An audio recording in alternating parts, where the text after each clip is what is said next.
అమ్మవారు కనుబొమలు ఇలా ముడేస్తుందిట. ఎందుకు ముడియడం? 2 కారణముల చేత ముడివెయ్యాలి.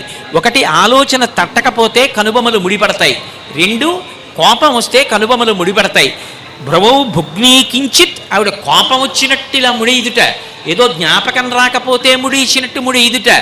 ఏదో వేసి వేయకుండా కొద్దిగా ఇలా ముడేస్తుందిట. ఎందుకని?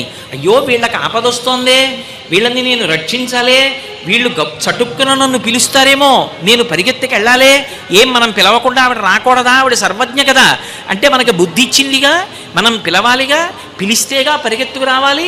పిల్లవాడైనా జారి పడిపోతున్నప్పుడు అమ్మా అని అరిస్తే కదా వంట చేసుకుంటున్న అమ్మ చటుక్కున పరిగెత్తుకెడుతుంది.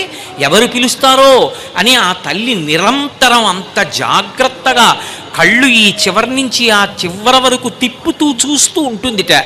అంతటి దయాస్వరూపిణి కనుకనే ఆ అమ్మవారి యొక్క ఉపాసన ఈ శరత్కాల ప్రారంభం